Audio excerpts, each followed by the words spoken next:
소개시켜드리겠습니다. 네, 박수로 좀 알려주시죠.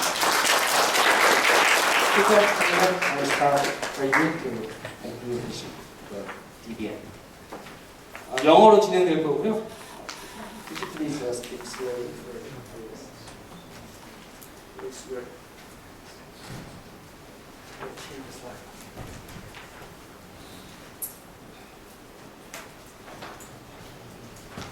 안녕하세요.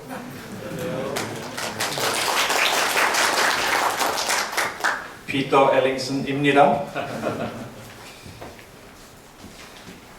So the rest of the presentation will be in English, so I'll try and speak slowly. So I've been in Korea for about 2 years in Busan. I'm working mainly offshore oil and gas, but I have also been working onshore in the past. But most of my kind of references and examples from today will be from oil and gas. I think the oil and gas industry is fairly advanced, so and I think a lot of the principles from barrier management is coming from oil and gas. So I hope there are some important lessons to be learned for all industries, including onshore refining, petrochemicals.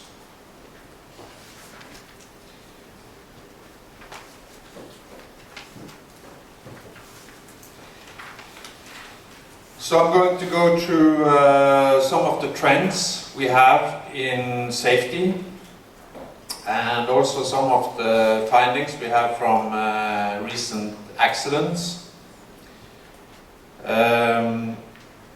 What are the critical factors for you when you're managing safety?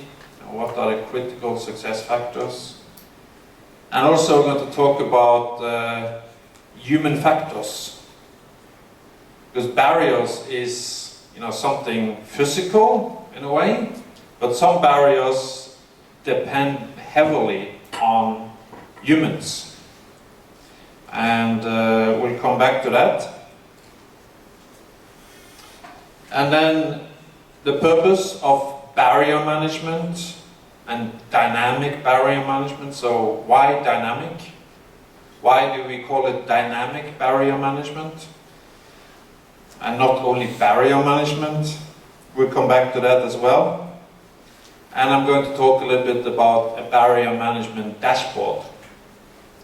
You have a dashboard in your car, you can see your speed, you can see if you have problems with oil level, and barrier management is also about having a dashboard to see what is the actual status of your barriers.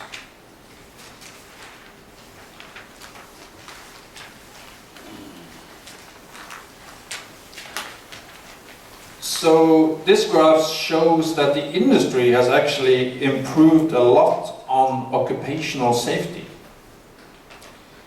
You can see that from 1992 until 2012 there was a significantly improvement in lost time injuries.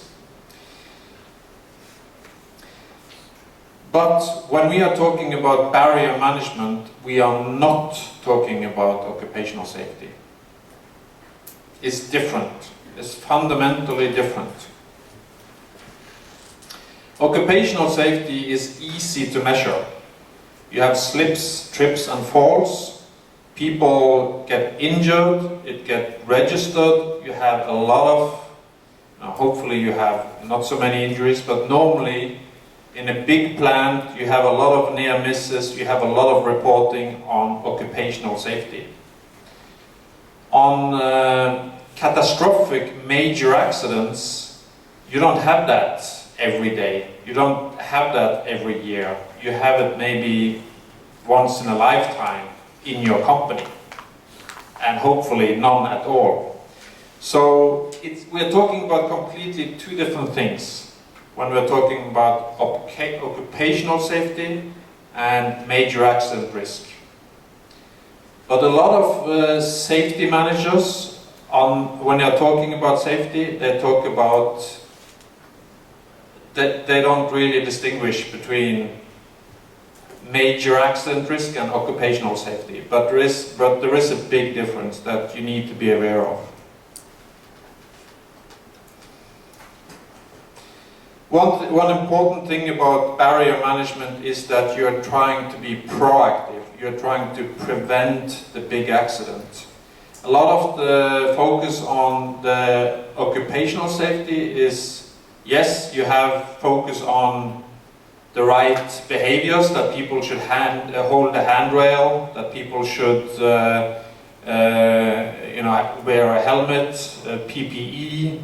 So you have a lot of proactive focus on occupational safety, but it's also very easy to focus on result, the lost time injuries, which is like an indicator. It's a little bit more tricky to look at the result for major accident risk because, like I said, you don't have big accidents very often.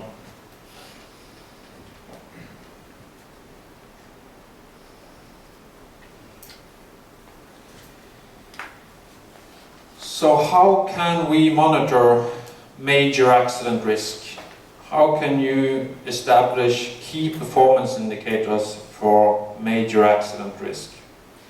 And one of the things that has a high focus in the oil and gas industry, and maybe also in your onshore business, is to measure number of leaks. How many leaks do you have? Because if you have a leak, you have a potential for a major catastrophic accident. So the thing is that we have looked at statistics for major accident risk, and we have looked at statistics for leaks, and the trend is really not that. It's getting slightly better. We're getting slightly less catastrophic accidents, but it's not a significant improvement compared to occupational safety. We still have, like Fukushima, the accident. We still have the likes of major catastrophic accidents that are happening. In the oil and gas industry, we still have the Macondo accident that was just quite recent. We still have catastrophic either fire and explosions or blowouts or other type of accidents. So unfortunately, the industry is not getting better very much on managing major accident risk. The industry has improved a lot on occupational safety.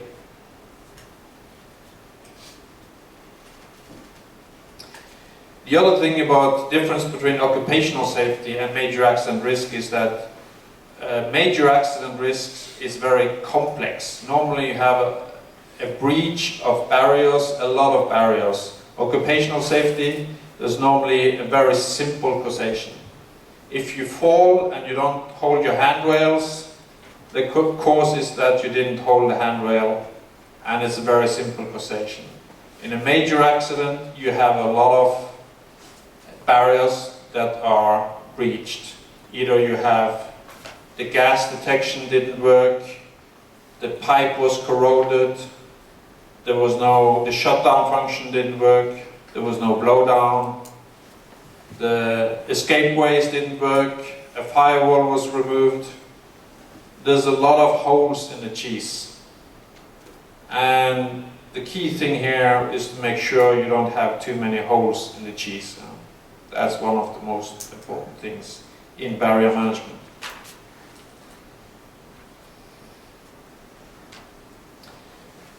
So those are just examples, is that major accidents still happen.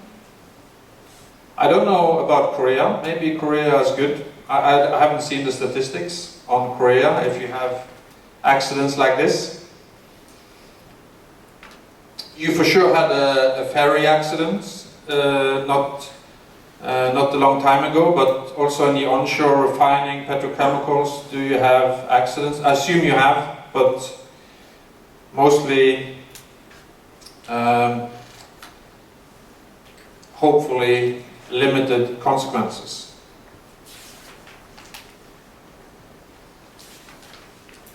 And one of the factors you need to be aware of is that cost here is always a factor.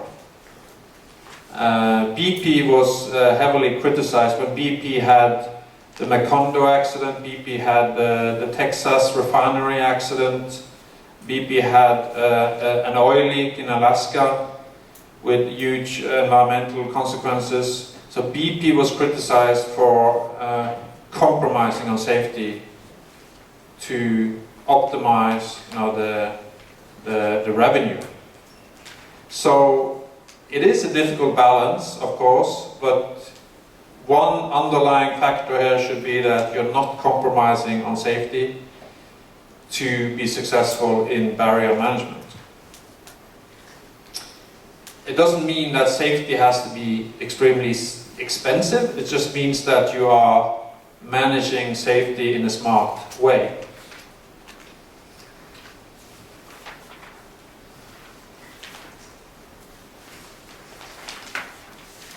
So here we have 3 accidents. One is the Bhopal accident in India, which is, as of today, still considered as the worst industrial accident that has ever been, which it was a toxic release of chemicals. The immediate number of fatalities, I think, a couple of thousand, and then if you're looking at the long-term effects of the accidents, they are now talking about maybe as many as 15,000 fatalities as direct or indirect caused by this accident. And if you're looking at the causes, you have breaches in the barriers, both preventive barriers and mitigating barriers. And then you had the Macondo accident, the blowout.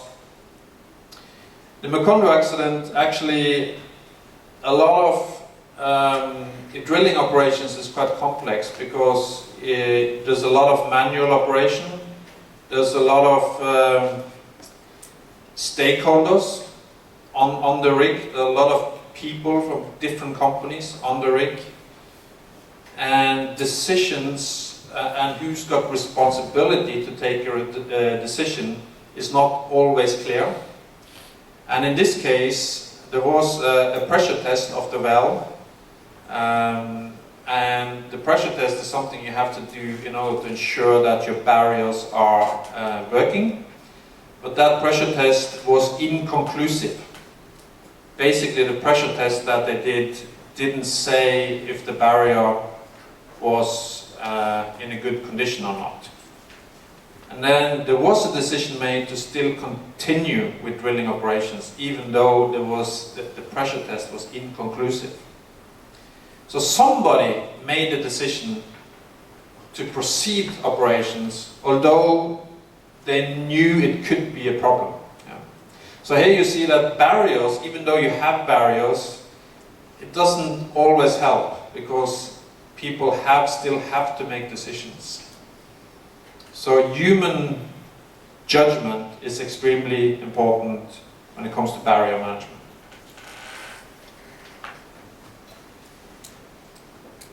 And then the NASA Columbia spaceship. So this spaceship went up, and then there was some insulation debris that fell off from one of the external tanks, and one of the wings got damaged. So the mission actually continued. The people went out in space. They completed their mission in space. But when they came back into the atmosphere, there was some gases making ingress into the wing, and that caused the spaceship to fall apart. So here the designers, they've thought about probably that this can happen, but obviously not thought through the consequences that this debris can hit the wing, and also there was no recovery options. So the people on board the spaceship could not repair the damage in space, and that is something that is a mitigating barrier. if you already have a damage, you know you have a damage, then you can mitigate it by repairing it. And that there was no options for that on this spaceship. So barrier management is both about preventing something from happening, but also if something's already happened, to mitigate.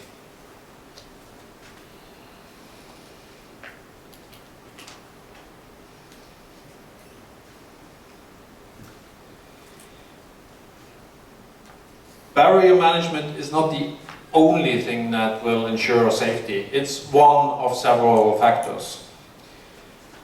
One thing that has happened in the industry, we had a Piper Alpha accident in the UK North Sea, and the Piper Alpha accident actually was a fire, an explosion, due to on an installation that was designed according to rules and regulations and codes and standards. So the operator felt that, we've done everything correctly. We had a big disaster, but the installation was designed according to best practice, according to codes and standards. And that's when the regulators in the UK said, well, we want to change this fundamentally. Now all the responsibility is on you as operator. We have no responsibility as a regulator. All responsibility is on you as an operator, and you have to demonstrate that you operate safely. And that is then called the safety case. That was the introduction of the safety case. So it's a goal-based regulations. The goals can be, when you're putting goals on your barriers, the goals can be that you have to blow down quick enough to avoid escalation. You have to extinguish the fire quick enough. You have to extinguish the largest credible fire. You have to be able to extinguish your largest credible fire to avoid escalation. So it doesn't tell you anything about your fire pump capacity, doesn't tell you anything about your reaction time of your shutdown valve. It just says that you have to be able to blow down quick enough. It's a goal-based regulations. But then you have API codes. You have API codes for ball valves and shutdown valves, API 6D, which you probably are using also on the onshore side, that can support you in prescriptive requirements as well. But the regulators, they don't want to prescribe which standard to use. It's a little bit different. In the UK, they don't refer to any standards, they don't refer to any API standards, any British standards. It's purely goal-based. They refer to some guidelines, but it's very limited. In Norway, in the offshore oil and gas industry, they refer to API, NORSOC, ISO, etc. But what they're saying is, we are recommending this standard, but if you are going to use another standard, it has to be at least as good as the one we are recommending.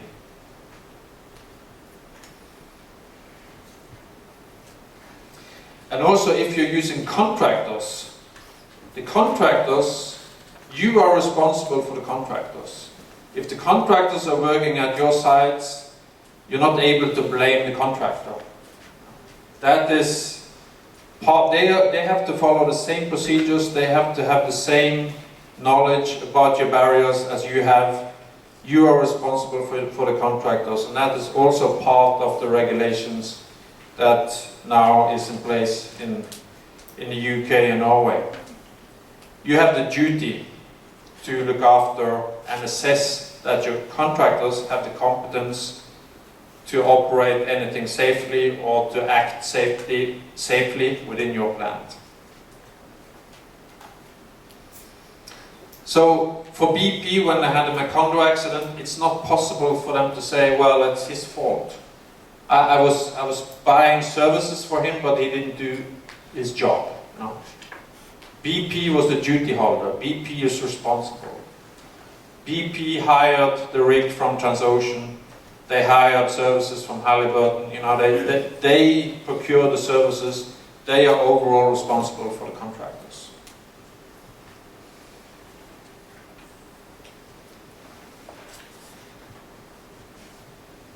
Another thing here with barrier management is the risk awareness, that people are risk aware. There's a lot of focus on holding handrails and occupational safety and risk awareness, but what about major accident risk and risk awareness? If you have a propane tank here and people are walking next to that propane tank every day in the plant, do they know the risk associated with a propane tank? Propane being highly flammable, and if it's, if you have heat exposure on that tank, you can have a Blevy explosion.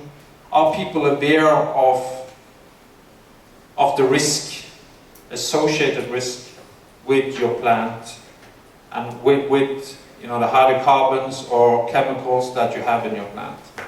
And that is something which is extremely important on barrier management, to increase awareness about what are the risks that you have, that you can have in your plant.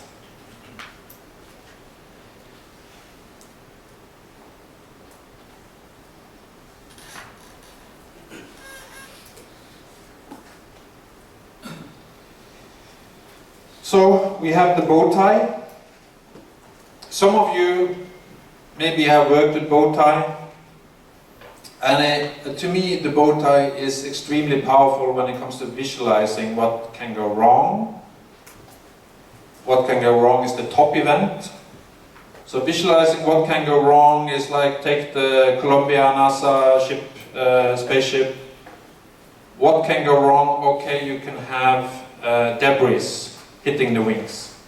That can go wrong. And then you can ask yourself, what can cause the debris to come there and hit the wings in the first place? And then, okay, the cause can be vibration. Okay, so you put vibration as a cause. And then you think, okay, which kind of barriers do we have to prevent the vibration? And then when you had the incident already, so you have the debris actually causing a damage to the wing, what can you do to recover? Okay, you can recover, you can repair the damage. What do we need in place to repair the damage, etc. So you can show everything from what can cause a problem, if there is a problem, what is happening, what are the preventive barriers, what are the mitigating barriers you have in place to mitigate the consequence.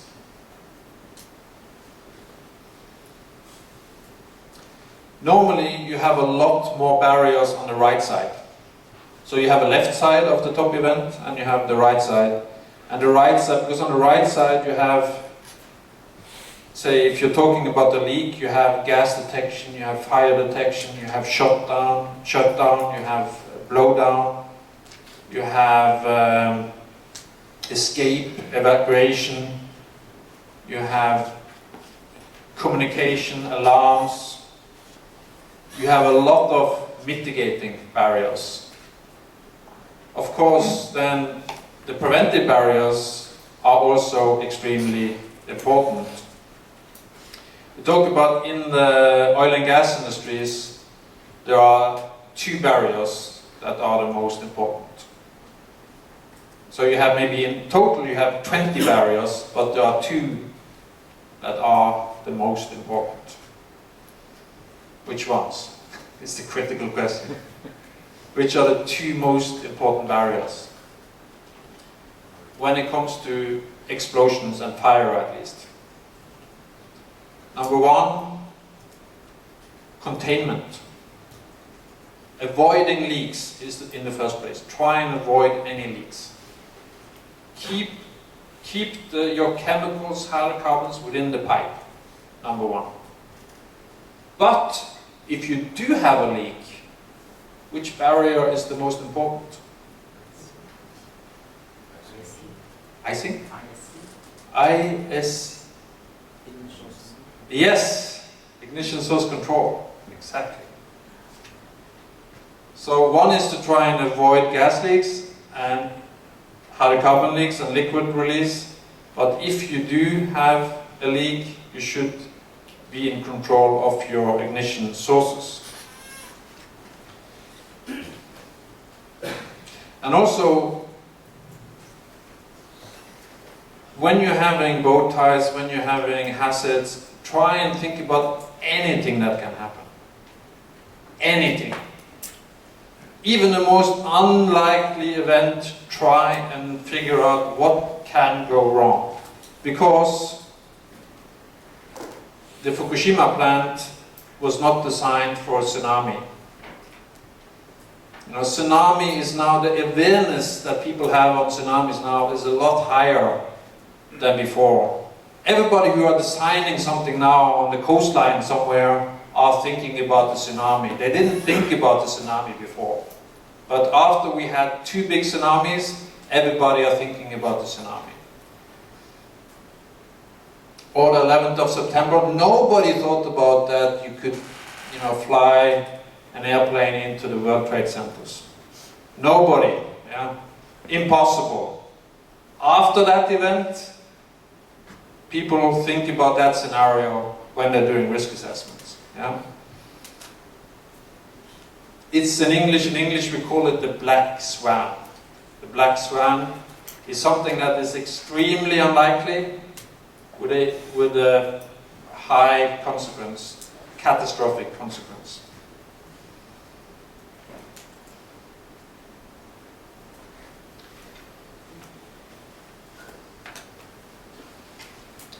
So we talk about MTO, man, technology, organization. And why is it important? Because you have, like going back to the Macondo accident, somebody, even though the pressure test was inconclusive, somebody made a decision to continue the drilling operations, which was the wrong decision. So you rely on people's expert judgment. The barriers can be, you know, doesn't have to help you all the time. And even if you have somebody who would take the right decision, he may not have the authority to take the right decision. So then you're back to clear roles and responsibilities. So it's not only about the physical barriers, it's also about the people operating the barriers. If you have a fire in your plant, it may take you 5 seconds, 10 seconds, 20 seconds, 1 minute, 2 minutes until you initiate a blowdown. If it takes you 2 minutes, it's too late. You get escalation. If you can do it within 1 minute, it may be soon enough to avoid escalation.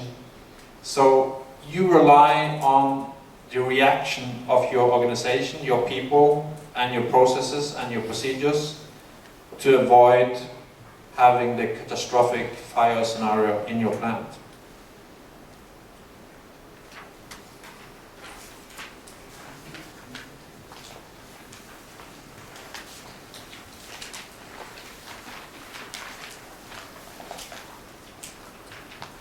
Normally, when you have a new plant, barriers are in a perfect condition. Assuming you have designed your plant according to good practice and minimizing the risk. Yeah? You have perfect barrier condition. The problem is that when you're operating your plant, changes are occurring. Maybe you're removing a firewall. Maybe you have some poor conditions on your shutdown valves. Maybe your fire detectors are not working properly. You have some poor conditions on your barriers. That is increasing your safety risk. So what you need to do is to manage your barriers to minimize the safety risk. So you need to know the actual status of your shutdown valves. Are they working? Are they closing fast enough?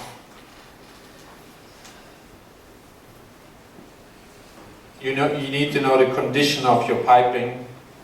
Do you have an increased risk of leaks, etc.? So that is what barrier management is all about, is the management and knowing the actual status.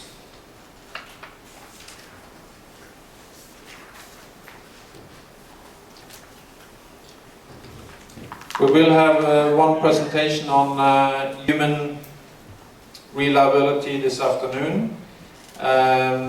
One thing in the offshore industry that is extremely important when it comes to human factors is also making sure that your control room is designed with a user-friendly interface, so that the person sitting in the control room, he knows exactly what's going on in the plant.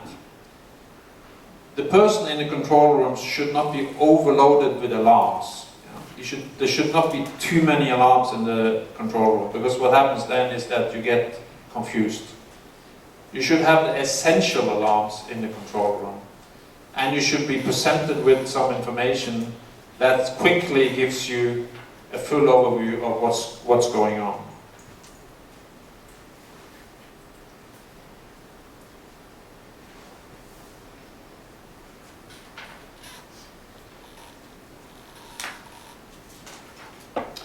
So, I'm assuming now that you have some software systems, and in order to have full control on your barriers, you need to extract information from your software system. If that is SAP or some other systems where you need to collect the data about your barriers. It could be that you haven't repaired some emergency generator, your emergency generator is not working. That is in your SAP system. And that information has to be available to your staff, to your operational managers, and to your operators. They need to know about the actual status. So this is essential for barrier management, is that you know the status of your barriers. But the issue is that a lot of the operators have multiple software systems, so you need to collect information from multiple systems and put that into the dashboard.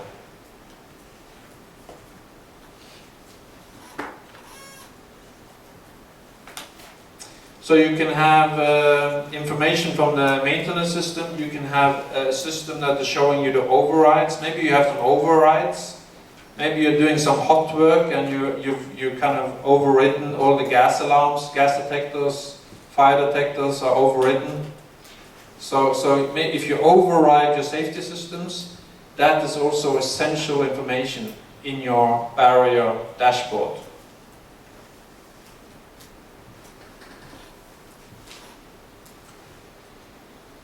Say if you have combined weaknesses in your barriers, if you have both a lot of corrosion, a lot of corroded pipe, and you have a lack of control on your ignition sources, then that's not a good combination. So combination of weak barriers, basically holes in the cheese on one barriers and holes in the cheese in the next barriers, is a dangerous combination. So looking at areas in your plant and the status of the barriers in that area is important. So here are some examples of things you need to monitor. If you have corrective maintenance that you know about, you should have done, but you haven't done it, that needs to be displayed in your barrier management dashboard.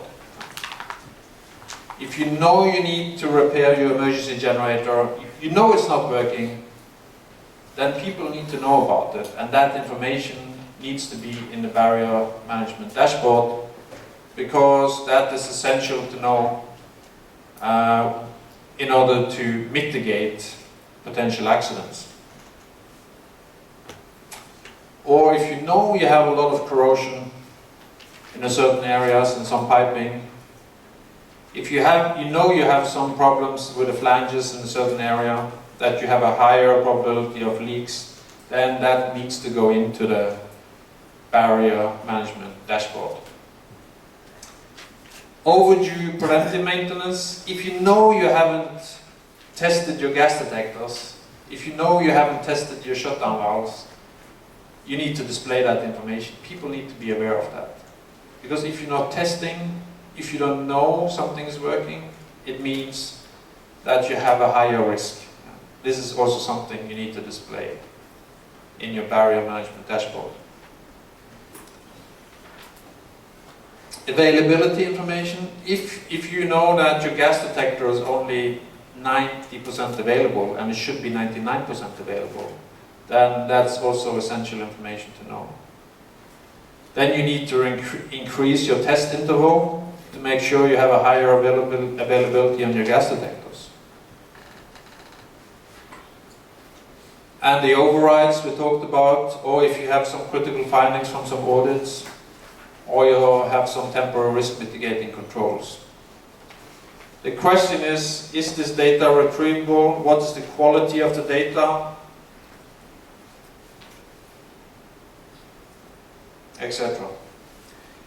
But the key thing here is that you have the actual condition of your barriers, you know it at all times. It's not like a time lag. It's not like you need some time to collect the information and then you suddenly realize you have poor conditions of your barriers. There should be really, this is just indicating the difference between the actual barrier status and your knowledge about, so your knowledge is coming up to speed at certain stages here, but at some time between this point and this point, you don't know the actual status of your barrier, because you don't have that information readily available. So, to me, the difference between barrier management and dynamic barrier management, dynamic means that you know the status at all times, at any time. It's a real-time display of your situation. The person in the control room knows, the operators know, the mechanics know, the operational manager knows. Everybody knows the status of the barriers at all times, at any time. Not delayed, at any time, in real time. That's dynamic. If it's not dynamic, then you don't have the information available, people don't know about it, there is a delay in the information. If it's dynamic, what you know is what you have. We're not saying this is easy. Even the best companies in the world on safety and risk are not there yet. This is a difficult area to manage. There are some software tools in the market, but they are not perfect. Every operator struggling with the same problem is to collect information, put it into a dashboard, and have the full overview. And there is no perfect solution in the market today. Slowly, this is developing, but don't think that this is readily available. You can go and buy it at Home Plus. It's not like that. This is not easy.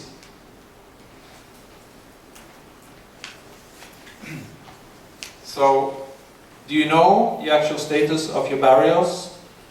Are you able to easily monitor and analyze the barrier performance? Are barrier degradations managed efficiently? And are you able to optimize your operational risk level accounting for degraded barriers? If the answer to this is yes, I'm impressed. If you can answer yes to all of this, I'm very impressed. And I like to learn more about that. because almost none of oil and gas companies or refining companies are there yet, is my impression. You know, this is an area slowly developing, and I think we will have some very good solutions for this in a couple of years' time, but we are not there yet. Thank you. Any questions?